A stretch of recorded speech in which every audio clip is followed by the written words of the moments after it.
کہ اس وقت میرا اللہ میرے صحابہ پہ فخر فرما رہا ہے، اور قربان جاؤں خطاب کے بیٹے پر فرمایا، اور عمر بن خطاب پہ اس وقت میرا اللہ خاص طور پہ خوش ہو رہا ہے، اور خاص طور پہ عمر بن خطاب پہ اللہ تعالیٰ فخر فرما رہا ہے۔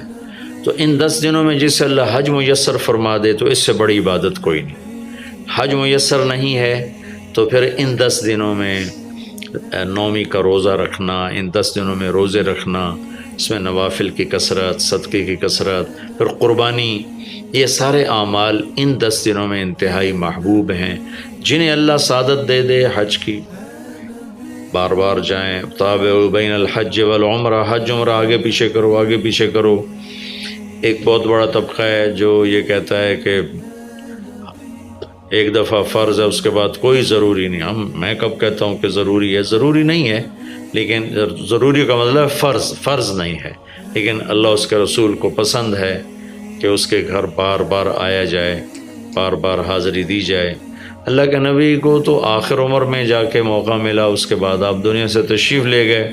اگر آپ اس کے بعد زندہ رہتے تو یقیناً آپ ضرور حج کرتے، چونکہ آپ نے جتنے سال مکہ میں گزارے آپ نے ہر سال حج کی، نبوت کے اعلان سے پہلے بھی اور نبوت کے اعلان کے بعد بھی آپ نے مسلسل حج کی، اور 4 عمرے آپ نے فرمائے زندگی میں پر 4 عمر۔ ایک عمرہ مدینہ سے خاص طور پر تشریف لائے، جس کو ہم صلح حدیبیہ کہتے ہیں، وہ ہو نہیں سکا، لیکن آپ نے وہیں عمرے کا کام پورا کیا، سر مڑائے، احرام کھولے، پھر اگلے سال آپ اس کی قضاء کے لیے تشریف لائے۔ پھر ایک عمرہ آپ نے فتح مکہ کے بعد جعرانہ سے احرام باندھ کے تشریف لائے اور عمرہ کیا، اور ایک عمرہ آپ نے اپنے حج کے ساتھ کیا۔ صدیقی دور میں پہلا سال جنگوں میں گزر گیا، دوسرے سال صدیق اکبر اپنے پورے ساتھیوں کے ساتھ حج پہ تشریف لائے۔ فاروقی دور میں عمر بن خطاب رضی اللہ تعالیٰ 10 سال حکومت کی، 10 سال حج کیا، ہر سال حج پہ تشریف لائے۔ عثمان رضی اللہ تعالیٰ عنہ نے اپنی خلافت کے دور میں جب تک امن رہا ہر سال حج کرتے رہے، جب فساد شروع ہوا تو آپ رکے، اسی میں شہید ہو گئے۔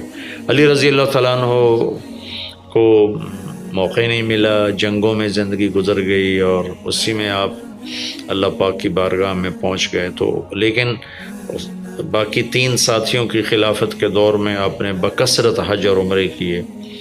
تو دین کے کسی عمل کو یوں کہہ کر ہلکا نہیں بنانا چاہیے کہ اس کی کیا ضرورت ہے، اتنا پیسہ خرچ کرتے ہیں، اس کی کیا ضرورت ہے، کسی غریب کو دے دیا جائے۔ یہ اس طرح تقابل نہیں کرنا چاہیے کہ اللہ کے گھر کی حاضری کو اتنا ہلکا نہیں سمجھنا چاہیے۔